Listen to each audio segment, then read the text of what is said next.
What it is, it's your boy Dutch, the Damon, and you now watching Damon Time with Dutch. On today's episode of Prison Stories Uncut, we're going to cover a highly publicized case that happened in the city a few years ago. But before I hop off in the storytelling mode, we're going to go ahead on and run the shout-outs down for the people that have been supporting the channel through Cash App.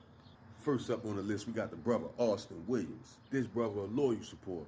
Can't appreciate you enough, brother. Brother sent his hard-earned money in support the channel. Appreciate you, brother Austin Williams. And last but not least, we got the brother Deontay Scott. This brother always supporting. This brother making his business supporting the channel. This brother don't just watch, he support. You know what I mean? Appreciate you, brother Deontay Scott. Now that we got that out the way, let's get it. Now, a few years back, we had a case in the city, right? Highly publicized case.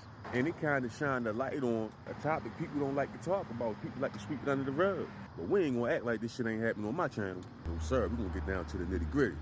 Now, here we have a 14-year-old who had built up enough trust with the next door neighbor, a 80-some-year-old woman, to where as though she would let him come in the house, do chores for, you know what I mean, look out for him. Now, in the eyes of this 80-some-odd-year-old woman, man, this is a harmless 14-year-old boy.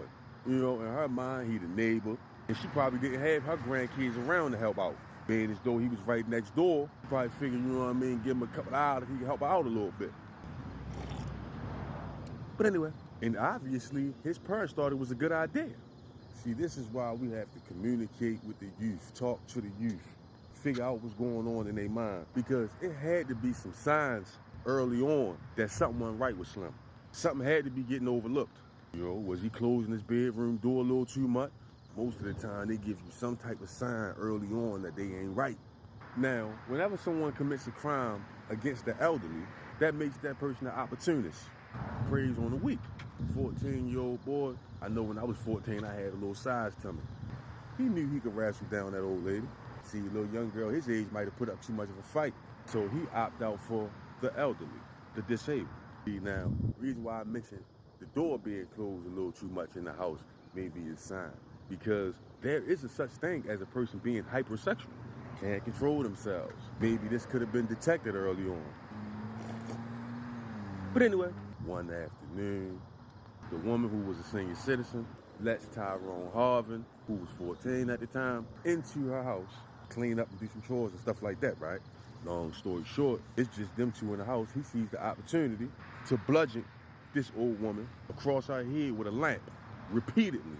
No remorse, no compassion. Makes you wonder, did he even grow up with a grandmother to inflict this type of brutality on someone up in age like that? Bludgeoned her with a lamp, and then repeatedly took advantage of this old woman. Obviously, while she either unconscious or suffering from the trauma he bestowed upon her. The last moments of this lady's life was spent. Last moments of this lady's life spent in horror, man. By somebody who she trusted, somebody who she looked at as trustworthy, somebody who she thought she was looking out for extra little couple of dollars in his pocket. They find this beautiful sister, days later unresponsive, in her own house.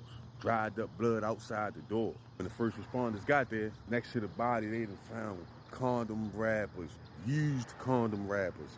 And when all the evidence finally come out later on during his trial, through DNA examination, they done found the man DNA in the condoms, man. Say the lady had head trauma as well as trauma to the genitals. 14-year-old, man. Threw his life down the drain. That's 2 lives gone. You know, somebody's grandmother, man. And see, we can't assume no more. Can't assume that motherfucker is all right upstairs in the head. You gotta start getting these little dudes' head examined at a young age, man. At that age, why would your mind even be on some shit like that? You know, that make you question upbringing. What was going on in the household? Whereas though you 14 with a mind like that, you know, they gave him life. 3 years later, at 17 years old, with a life sentence. You ain't even lived yet. Don't even know what life is, and it's already gone. You see, I think people avoid that topic with their children, talking about sex with their kids, but this is a mistake. You can't leave that knowledge up to a magazine or a book or a class. Talk to them, see what's on their mind. Heinous act after heinous act. We losing our youth out here, man. He don't even know what he did to himself, because when you commit certain crimes to your peers, you might as well be dead anyway. You better get ready for a rough prison stay. I know that.